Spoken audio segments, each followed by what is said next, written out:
किस तरह एक हिंदू मेजोरिटी कंट्री एक मुस्लिम मेजोरिटी कंट्री में बदल गई। ऐसा क्या हुआ था यहाँ जिसके बाद आज ये देश दुनिया में सबसे ज्यादा मुस्लिमों को पनाह देने वाला देश माना जाता है। कैसे यहाँ मुस्लिमों की आबादी बढ़ती चली गई, हिंदू धर्म और बौद्ध धर्म से इस देश का क्या ताल्लुक है, आइए सब जानते हैं आज की वीडियो में। वीडियो में आगे बढ़ें उससे पहले अगर आप एक सच्चे हिंदू हैं तो सब्सक्राइब करें फैक्ट मंत्रा चैनल को और बेल नोटिफिकेशन को ऑल पर लगाएं ताकि कोई भी वीडियो मिस ना हो।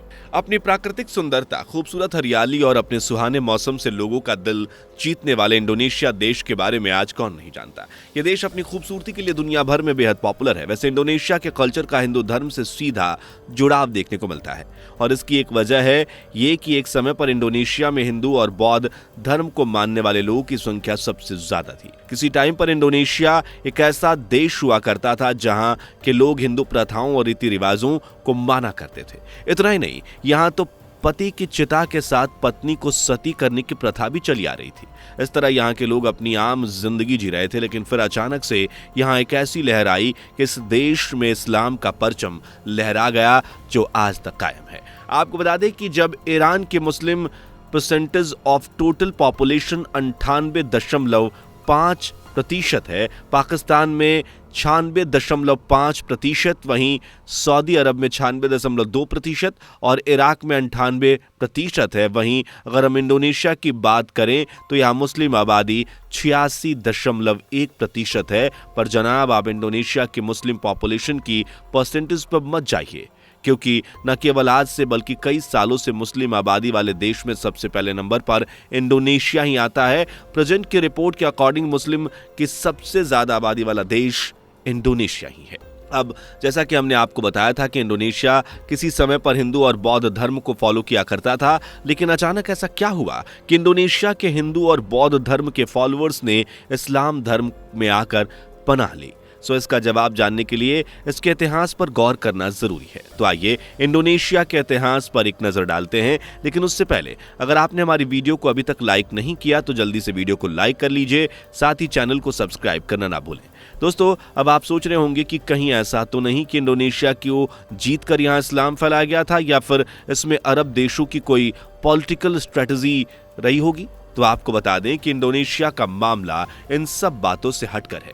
आज के समय इंडोनेशिया में हिंदू धर्म को मानने वाले लोगों की संख्या करीब 1.69% है। वहीं बौद्ध धर्म के लोगों की संख्या तो हिंदू धर्म के लोगों से भी कम है, जबकि सूत्रों के अनुसार इंडोनेशिया में सबसे पहले बौद्ध धर्म पहुंचा था। ये बात 100 एडी से 200 एडी की है, जब भारत से बुद्धिस्ट अपने फॉलोअर्स के साथ इंडोनेशिया पहुंचे और वहां 7वीं सेंचुरी तक बुद्धिज्म को फैलाया। बुद्धिज्म के फॉलोअर्स में से एक राजा श्री विजय भी थे, जिन्होंने अपने राज्य में जोरों शोरों से बौद्ध धर्म को बढ़ावा दिया। बता दें, बौद्ध धर्म को फैलाने वाले अकेले राजा नहीं थे। आगे चलकर इंडोनेशिया के जावा में शैलेंद्र डायनेस्टी आई, जिसके राजा शैलेंद्र भी बुद्धिज्म को फॉलो करते थे। इस तरह करीब 250 सालों तक इंडोनेशिया में बुद्धिज्म फूलता फूलता रहा। इसी कहानी में ट्विस्ट 1025 एडी में आया, जब भारत के नए राजा चोला एम्पायर राजेंद्र वन ने अपने राज्य को फैलाने के बीच में आने वाली सभी बाधाओं को खत्म कर दिया। फिर चाहे वो समुद्र ही क्यों ना हो, उन्होंने अपने राज्य को फैलाने के लिए नौसेना बनाया ताकि समुद्र पार कर दुश्मनों के छक्के छुड़ाए जा सके।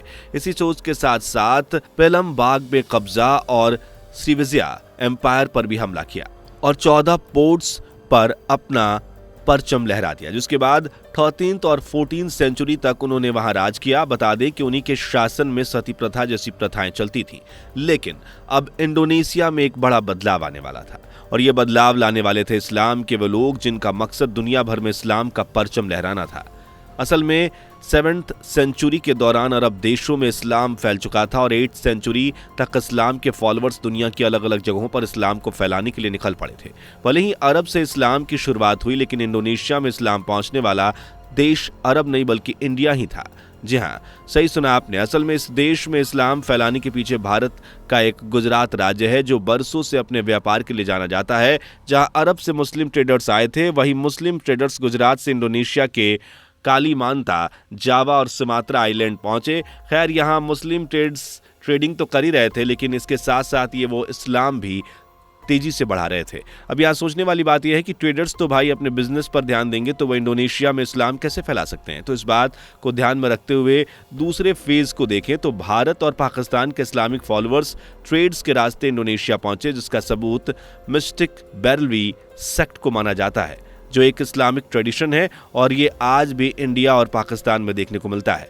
खैर, ये तो बात हो गई किस तरह से इंडोनेशिया में इस्लाम ने कदम रखा, लेकिन सवाल अभी भी यही है कि आखिर मुस्लिम्स ने यहाँ कैसे इस्लाम को फैलाया। तो इसका जवाब है वहाँ के लोगों की गरीबी, कम मिलने वाली फैसिलिटी और ना मिलने वाली सिक्योरिटी। इन सब के अलावा अगर वो लोग इस्लाम को ना अपनाते तो उन्हें जान से जाना पड़ता, और भाई जान है तो जहान है। इसलिए अपनी जान को बचाते हुए वहाँ के लोगों ने इस्लाम को अपनाना ही बेहतर समझा। लेकिन वहाँ गरीबी और लाचारी की बात करें तो जैसे एक तरफ इंडोनेशिया में हिंदू और बौद्धिस्ट राजा आए थे, उन्होंने अपना शासन तो चलाया, साथ ही अपने धर्म को भी फैलाया, लेकिन उन लोगों के मुताबिक उन्हें सिर्फ गरीबी ही थी। यही वजह थी कि वहाँ के लोगों ने अपने संबंध मिडिल ईस्ट और अफ्रीका से बढ़ाना और रखना बेहतर समझा। इन सब का फायदा इस्लाम के प्रचारकों को काफ़ी हुआ, क्योंकि वहाँ के लोग पहले से ही धर्म से काफ़ी खुश थे और इस्लाम धर्म के साथ ही उन्हें इस्लाम में आकर वो सभी फैसिलिटी मिली जो उन्हें शायद बाकी धर्मों में नहीं मिली। वैसे आपको बता दें कि सबके साथ इंडोनेशिया में इस्लाम फैलाने का एक बड़ा क्रेडिट चाइना को भी जाता है, जहां के मुस्लिम्स ने इस्लाम को फैलाने में काफ़ी मदद की। जैसे 15वीं सेंचुरी में चाइना के एक एडमिरल जिनका नाम चंगेज हो था, उन्होंने इंडोनेशिया में इस्लाम को फैलाने में काफ़ी मदद की। लेकिन इंडोनेशिया में इस्लाम को तेज़ी से फैलाने की सबसे बड़ी वजह थी वहाँ का पपेट शोज़, जो इंडोनेशिया के कल्चर का एक खास हिस्सा बना हुआ है, जिसका फ़ायदा इस्लाम के प्रचारकों ने बड़ी होशियारी से उठाया। अब जैसा कि हमारे भारत में रामायण की कहानियों को दिखाने के लिए पपेट शोज़ किए जाते हैं, बिल्कुल इसी तरह इंडोनेशिया में भी किया जाता है, जहां रामायण के किरदारों की तरह वहां इस्लाम के कैरेक्टर्स को दिखाया जाता था। जैसे वहां इस्लाम के प्रॉफेट मोहम्मद और उनके साथियों की कहानी को दिखाया और बताया करते थे। आपको सुनकर यकीन नहीं होगा कि पपेट शो के इस बदलाव की वजह से इंडोनेशिया पर इतना गहरा असर पड़ा कि बताया जाता है कि केवल इस शो ने ही वहाँ इस्लाम फैलाने में 90% अपना योगदान दिया।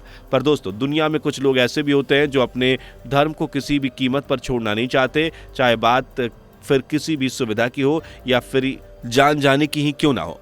बिल्कुल ऐसे ही कुछ हिंदू धर्म के फॉलोअर्स इंडोनेशिया में भी थे जिन्होंने इस्लाम को नहीं अपनाया, लेकिन ऐसा नहीं है कि उनके लिए कोई ऑप्शंस नहीं था। बता दें कि ऐसे लोगों जो अपने धर्म को छोड़ने के लिए राजी नहीं थे, उन्हें उस जगह छोड़ना ही बेहतर समझा और वो वहां से निकलकर बाली आइलैंड में जाकर बस गए।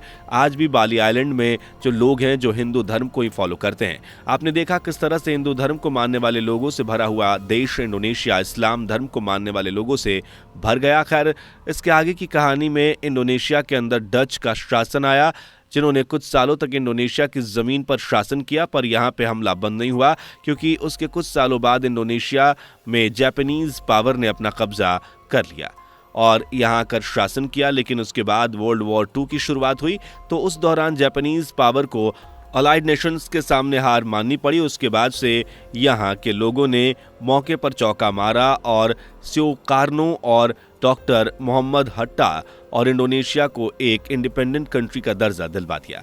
सो देखा आपने किस तरह से इंडोनेशिया दुनिया का सबसे ज़्यादा मुस्लिम आबादी वाला देश बन गया और इंडिपेंडेंट भी। वैसे आपको वीडियो कैसी लगी कमेंट करके वीडियो को लाइक करके शेयर करें, साथ ही चैनल पर नए हैं तो सब्सक्राइब करें, बेल आइकन को ज़रूर प्रेस कर लें और मिलते हैं अगली वीडियो में। तब तक के लिए बाय बाय। दोस्तों, आपको स्क्रीन पर 2 और वीडियोस दिखाई दे रही हैं, जिसे देखने के लिए स्क्रीन पर क्लिक करें।